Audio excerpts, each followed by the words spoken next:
देने जो आपने बड़गाम में उठा के दे दी।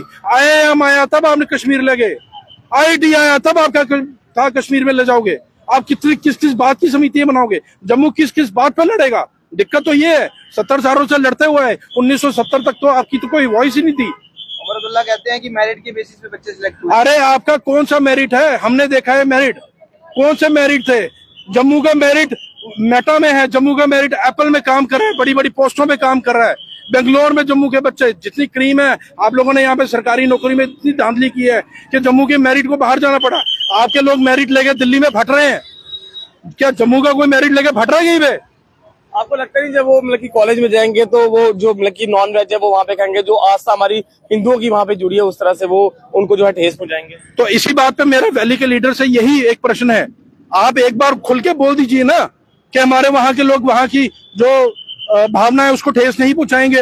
हमारे लोग वहाँ पे पूजा पाठ अपने सिर्फ कमरे में बैठ के करेंगे, मीट मुर्गा नॉन वेज नहीं खाएंगे। अगर आपको मुसलमानों से इतना प्यार है, आपको देनी है, हमें भी है, बट आप पसमंदा वालों को दो ना। आप क्यों एक पर्टिकुलर एक रीजन के सुन्नी मुसलमानों को ही हमेशा? बोर्ड में हिंदू का पैसा नहीं लगता है, लेकिन यहाँ पे श्राइन बोर्ड में जो है वो मुस्लिम कौम को ज्यादा सीटें दी गई है।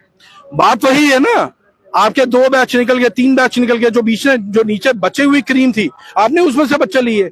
कश्मीर के लीडर तो स्मार्ट प्ले कर गए, लेकिन आप लोग यहाँ पे जम्मू में जो लोग बैठे हुए हैं, जो श्राइन बोर्ड के अंदर लोग बैठे हुए हैं, आप लोगों का दिमाग कहाँ था? अगर आप लोगों का दिमाग नहीं चल रहा है, आप सीटें छोड़ो। आप रिटायरमेंट राणा स्वर्गीय देवेंद्र राणा जी की धर्मपत्नी भी जो है वहाँ की मेंबर है, उन्होंने भी कोई आवाज नहीं उठाई। वहाँ पे क्या चक्कर है? दिक्कत ही यही है, मैं भी यही बोल रहा हूँ। आप एक रीजन को खुश कर रहे हो, आपने पूरा का पूरा एक जम्मू डिवीजन जिसमें 10 डिस्ट्रिक्ट आती हैं, आपने वहां के लोगों को देखा ही नहीं। आप डोगरा मुसलमानों को दो ना सीटें, आपको कौन मना कर रहा है? आप सिर्फ एक रीजन, यहाँ पे रीजनलिज्म प्ले होता है।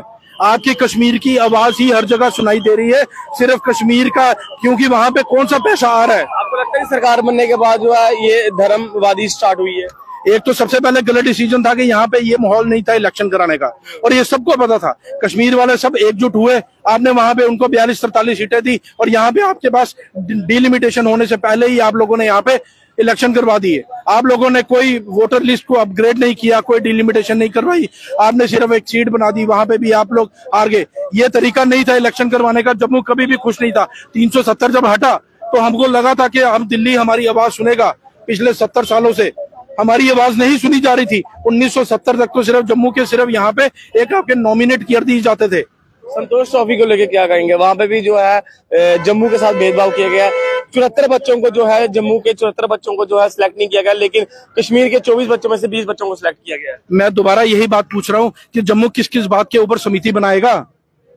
अमरनाथ के ऊपर एक समिति, वैष्णो देवी के ऊपर एक समिति, IIT IIM कोई चीज लेनी हो आपको उसके ऊपर समिति बनानी पड़ती है। क्या आप स्पोर्ट्स पे भी, पहले तो JKCA से पहले जब आप देखो स्पोर्ट्स में कितने लोग होते थे, 11 में से 10 प्लेयर कश्मीर के होते थे और एक आधा प्लेयर कोई जम्मू का होता था।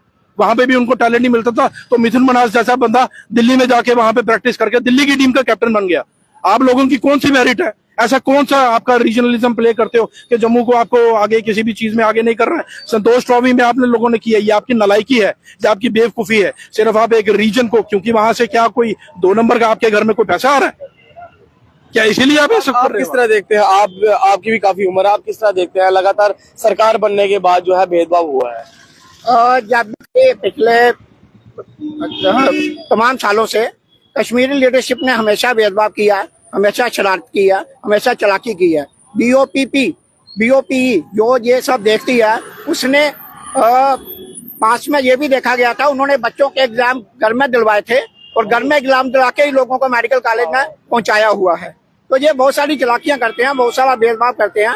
और 90 का कश्मीरी एक्सोडस तो देखा ही है हमने। अब ये कौन सी बात करेंगे कि टैलेंट के बल पे गया? इनका ये टैलेंट था कि कश्मीरियों को, जो कश्मीरी हिंदुओं को वहां से एक्सोडस करके भगाया।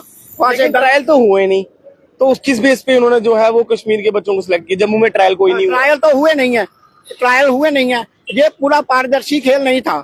तो ये चालाकियां करते हैं, भेदभाव करते हैं, और हर एक रूल बुक का हर रूल तोड़ के ये कश्मीरी लोगों को आगे करते हैं। लेकिन कैबिनेट मिनिस्टर कह रहे हैं इस पे इंक्वायरी होगी, जांच की जाएगी पूरी तरह से, और वहीं उमर सरकार कह रही है कि वो बच्चे अपने टैलेंट के दम पे आगे आए हैं।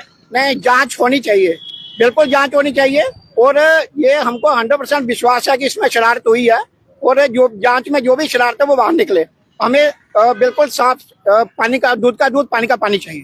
सर ये जो आप जांच की बात कर रहे हैं, ये जांच इससे पहले भी आप 70 सालों से बड़ी सारी जांचें हुई हैं और जब जांच होती है उनकी फाइलें सेक्रेटरीट में रख दी जाती है। और अगर आपको याद होगा आज से 5-7 साल पहले हर साल सेक्रेटरीट में कहीं ना कहीं पे उन फाइलों में आग लग जाती थी। उन जांचों का क्या हुआ?